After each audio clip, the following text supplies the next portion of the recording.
जय हिंद मेरे प्यारे दोस्तों। आज मैं आपको कक्षा 10 प्रश्नावली 5.3 का प्रश्न संख्या दूसरे का हल कराऊंगा। दूसरे का पहले का हल कराऊंगा और नीचे दिए हुए योगफलों को ज्ञात कीजिए। तो सबसे पहले हम लिख लेंगे एसएन का फार्मूला हमें पता ही है और जो दिया है ज्ञात कर लेंगे।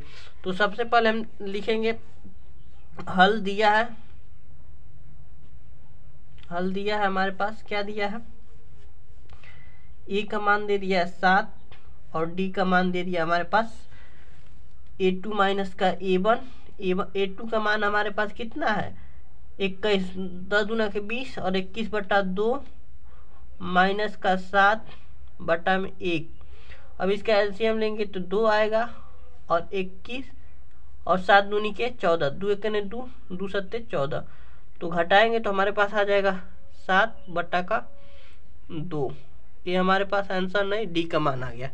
डी का मान आ गया। अब डी का मान आ गया और अंतिम पद दे दिया हमारे पास एन बराबर 84। इसमें एन का मान नहीं दिया, हमें एन का मान ज्ञात करना पड़ेगा। तो एन का बराबर 84 दे दिया है और एन का फार्मूला क्या होता है? A plus n minus 1 into d बराबर 84। ए का मान हमारे पास कितना है? 7 प्लस एन का मान हमारे पास ज्ञात करना इंटू डी का मान हमारे पास दिया है 7/2 और 84। अब एन माइनस 1 और 7/2 और 84 में से 7 चला जाएगा तो कितना बचेगा? 7 चला जाएगा तो 4, 3 80 में से 3 जाएगा तो 77। अब यहाँ से एन माइनस 1 बराबर आ जाएगा 77 इंटू 2 बट्टा में 7। तो एन माइनस 1 का मान आ जाएगा 77। 11 करने 7 करने 7, 11 7 77।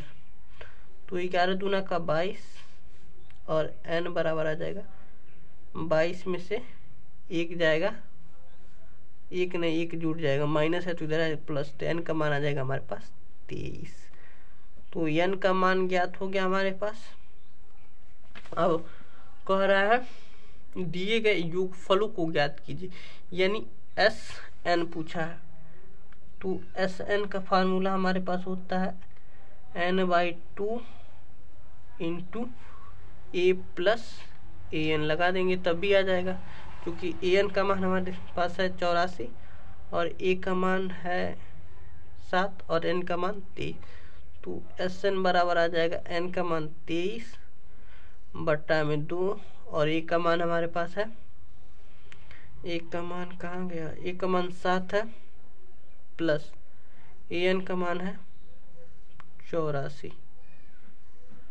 तो एस एन एन के 23 रख सकते हैं चाहे तो, 23/2 और 84 और 7, 84 या 7 81 होता है, 91 होता है, 91 हो गया। अब 91 में 23 का गुणा कर देंगे तो एस 23 बराबर हमारे गुणा कर देंगे तो 3 करने 3 और उसके बाद 2 करने 2 29 27, 27 और 2 29 का 9 हाथ में लगा 2 और 9 दूनी 18, 18 2 20 बट्टा में 2। एक बार और गुणा कर लेते हैं। 3 करने 3 और 3 करने 3 और 2 करने 2 29 27, 27 2 29 का 9 हाथ में लगा 2 और 9 दूनी 18 2 20। ठीक है, सही है। अब इसको काट भाग दे देते हैं, यहाँ भाग दे देते हैं, यहाँ पर नीचे रफ कार के लिए।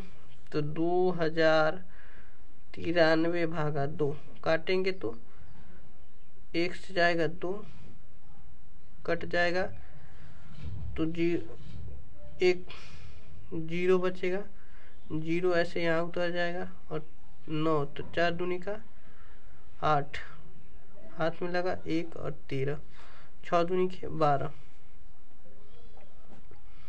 तो एक शेषफल आ जाएगा। तो लिखेंगे हमारे पास आ जाएगा 10 46 शेषफल 1 और भागफल हमारे पास 2। भागफल यहाँ जो होता है उसको नीचे लिख दिया जाता है और शेषफल को यहाँ लिखा है। भाज्य भागफल और शेषफल होता है। तो हमारे पास यही आंसर हो गया। मुझे आशा है कि आपको समझ में आ गया होगा। मिलते हैं अगले वीडियो में प्रश्न संख्या 2 के दूसरे के साथ।